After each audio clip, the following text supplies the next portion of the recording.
Quando Jesus entrou no lugar santíssimo, diz Ellen White, em 1844, assistido por anjos celestiais, nosso grande sumo sacerdote entra no lugar santíssimo e ali comparece à presença de Deus, a fim de se entregar aos últimos atos de seu ministério em prol do homem, a saber, realizar a obra do juízo de investigação e fazer expiação por todos os que se verificarem com direito aos benefícios da mesma. Seguindo o ensino de sua profetisa, os adventistas, para defenderem a doutrina do juízo investigativo, idealizada por ela e pelos fundadores do adventismo, ensinam que Jesus só entrou no lugar santíssimo, ou no Santo dos Santos, em 1844. E que antes disso, ele estava apenas no primeiro compartimento, o chamado Lugar Santo. Vários textos bíblicos afirmam categoricamente que Jesus, ao subir aos céus, foi para a destra do Pai, ou seja, para o trono de Deus. Vejamos um exemplo. Ora, o Senhor, depois de lhes ter falado, foi recebido no céu e assentou-se à direita de Deus.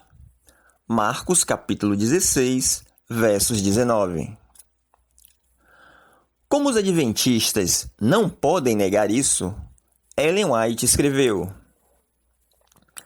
viu o Pai erguer-se do trono e num flamejante carro entrar no Santo dos Santos, para dentro do véu, e assentar-se.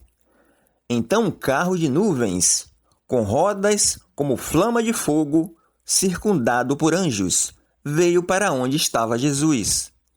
Ele entrou no carro e foi levado para o Santíssimo, onde o Pai se assentava. Então contemplei a Jesus, o grande sumo sacerdote, de pé, perante o Pai. Livro Primeiros Escritos, página 55. Analisando essas declarações de Ellen White, ela diz que viu o Pai erguer-se do trono e entrar no Santo dos Santos para dentro do véu. Mas aonde estaria o Pai antes disso? Ou o Pai esteve no lugar santo com Jesus, em um trono por 1844 anos? Ou o Pai tinha dois tronos, um no Santo e um no Santo dos Santos? Claro que não. Se fosse assim, o trono no Santíssimo deveria estar desocupado por 1844 anos. E Apocalipse, capítulo 4, deixa claro que o Pai já estava no trono, no lugar santíssimo, já no primeiro século, quando isso foi revelado a João em visão. Mas onde está o trono de Deus? Não é no lugar mais sagrado? Ou seja, no Santíssimo?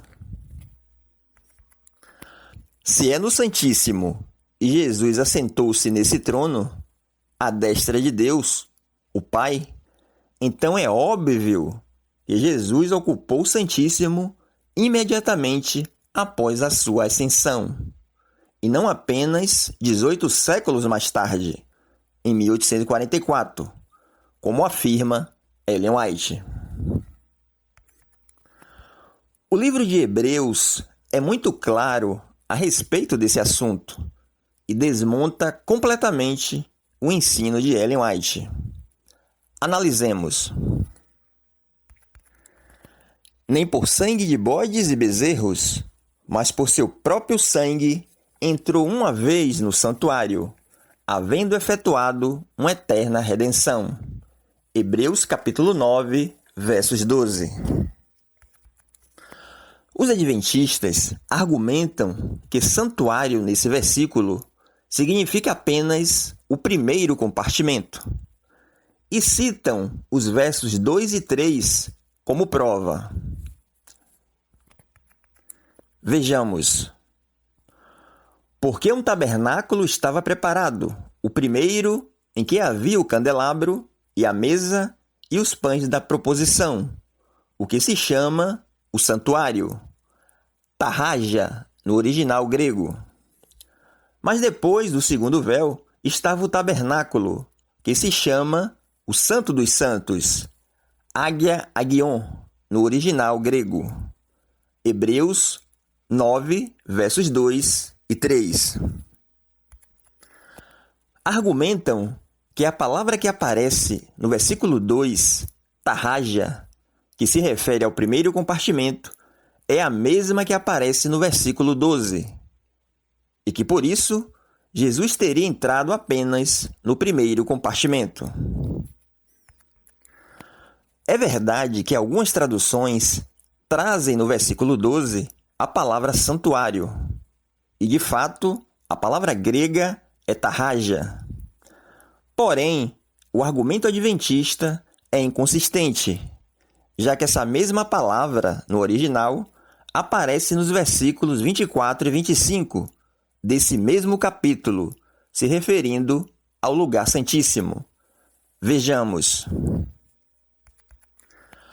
Porque Cristo não entrou num santuário feito por mãos, figura do verdadeiro, porém no mesmo céu, para agora comparecer por nós perante a face de Deus, nem também para si mesmo se oferecer muitas vezes, como sumo sacerdote cada ano entra no santuário, tarraja, com sangue alheio. Hebreus 9, versos 24 e 25. Onde o sumo sacerdote entrava uma vez ao ano com sangue. No segundo compartimento, ou no Santo dos Santos. Isso mostra que o autor de Hebreus não faz distinção de compartimentos quando se refere ao santuário celestial, mas trata como um ambiente único, uma única realidade, um único lugar sagrado pela presença de Deus. Por isso, ora ele usa o termo tarraja, santuário, ora usa o termo Ágia Agion, Santo dos Santos.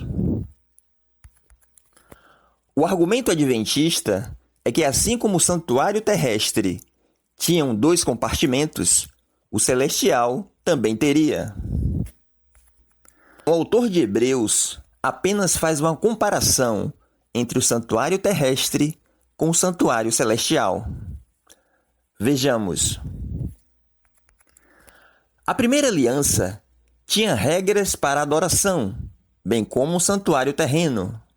Esse tabernáculo era dividido em 2 partes. Na primeira, ficava o candelabro e a mesa com os pães da presença. Essa parte era chamada lugar santo. Depois, havia uma cortina e, atrás dela, a segunda parte, chamada lugar santíssimo. Dessa forma, o Espírito Santo estava mostrando que ainda não havia sido manifestado o caminho para o Santo dos Santos, enquanto ainda permanecia o primeiro tabernáculo. Isso é uma ilustração para os nossos dias, indicando que as ofertas e os sacrifícios oferecidos não podiam dar ao adorador uma consciência perfeitamente limpa. Hebreus 9, versos 1 a 3, 8 e 9. Ou seja, o santuário terrestre era uma analogia, uma figura do santuário celestial. Era uma sombra. E assim como uma sombra reflete a nossa imagem como um todo, mas não detalha partes do nosso corpo, assim é o santuário celestial. É um ambiente único. Porque o livro de Hebreus não concorda com o ensino adventista em dizer que Jesus, na sua ascensão, ficou retido no primeiro compartimento. É só observar o papel do sacerdócio de Cristo. Vejamos. Ora, estando estas coisas assim preparadas, a todo o tempo entravam os sacerdotes no primeiro tabernáculo, cumprindo os serviços, mas, no segundo, só o sumo sacerdote, uma vez no ano, não sem sangue, que oferecia por si mesmo e pelas culpas do povo. Hebreus 9, versos 6 e 7. Perceba que os sacerdotes entravam diariamente no primeiro compartimento, mas somente o sumo sacerdote, uma vez ao ano, com o sangue, poderia entrar no segundo compartimento. E o autor de Hebreus diz que Jesus é o nosso sumo sacerdote. Vejamos. Mas, vindo Cristo, o sumo sacerdote dos bens futuros, por um maior e mais perfeito tabernáculo, não feito por mãos, isto é, não desta criação. Hebreus 9, versos 11. Agora vejamos os versos 24 e 25. Pois Cristo não entrou num santuário feito por mãos humanas, mera representação do santuário verdadeiro no céu. Ele entrou no próprio céu, a fim de agora se apresentar diante de Deus em nosso favor. E ele não entrou no céu para oferecer a si mesmo repetidamente, como sumo sacerdote aqui na terra, que todos os anos entra no lugar santíssimo, com o sangue de um animal. Hebreus 9, versos 24 e 25. Veja que a obra de Cristo é comparada ao trabalho do sumo sacerdote, e não a dos sacerdotes. E em que compartimento o sumo sacerdote entrava uma vez ao ano com o sangue? No segundo compartimento, ou seja, no lugar santíssimo. Não teria sentido o autor de Hebreus aludir à obra de Jesus ao sistema diário do sacerdócio, uma vez que o caminho para o primeiro compartimento já estava aberto. Em Hebreus capítulo 10, versos 20, diz que ele nos consagrou em um novo e vivo caminho, pelo véu, pela sua carne, ou seja, Jesus rasgou o véu. Ele ofereceu o sacrifício do dia da expiação e entrou no santuário, na própria presença do Pai, para apresentar o sacrifício consumado. Em Hebreus 6, versos 19 e 20, diz assim: a qual temo como âncora da alma, segura e firme, e que penetra até o interior do véu, onde Jesus, nosso precursor, entrou por nós. Feito eternamente sumo sacerdote, segundo a ordem de Melquisedeque. Hebreus 6, versos 19 e 20. Esta é mais uma prova de que nos dias do autor da Epístola aos Hebreus, escrita mais ou menos 65 anos depois de Cristo, Jesus já havia entrado no Santo dos Santos. O texto diz que Jesus entrou, e não que ele entraria no futuro. E onde foi que Jesus entrou? No interior do véu. A que véu se refere? Sabemos que existiam no tabernáculo terrestre 2 véus. O que ficava na porta de acesso ao santo lugar, isto é, ao primeiro compartimento do santuário, e o que separava o primeiro compartimento do segundo, o chamado de Santo dos Santos, ou Santíssimo. O capítulo 16 do livro de Levítico é um paralelo com o livro de Hebreus. Prestemos atenção na palavra dentro do véu. Leiamos.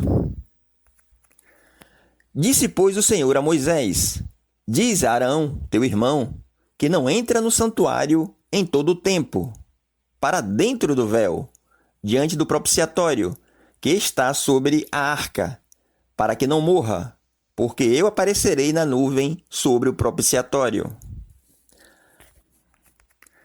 Tomará também um incensário cheio de brasas de fogo do altar, de diante do Senhor, e os seus punhos cheios de incenso aromático moído, e o levará para dentro do véu. Depois degolará o bode da expiação, que será pelo povo, e trará o seu sangue para dentro do véu, e fará com o seu sangue como fez com o sangue do novilho, e o espargirá sobre o propiciatório, e perante a face do propiciatório. Levítico 16, versos 2, 12 e 15. Tanto em Levítico como em Hebreus aparece o termo interior do véu ou dentro do véu, que é o segundo compartimento. Em Levítico 16 está mais do que claro tratar-se do segundo véu, onde o sumo sacerdote entrava apenas no dia da expiação. Por isso, em Hebreus 6, versos 19, também trata-se do segundo véu, onde, conforme o versículo 20, diz que Jesus entrou como nosso precursor. E é óbvio que ele entrou no Santíssimo, já por ocasião da sua ascensão, e não apenas em 1844. Sugerir que Jesus, nosso sumo sacerdote, tenha sido excluído do Santo dos Santos até 1844, seria o mesmo que sugerir que o seu sacrifício expiatório na cruz não fora aceito até então. Portanto, ensinar que Jesus só foi ao lugar santíssimo somente em 1844 é mais uma heresia proveniente do juízo investigativo, idealizado por Ellen White e pelos fundadores do Adventismo, ensino totalmente rejeitado pelo livro de Hebreus.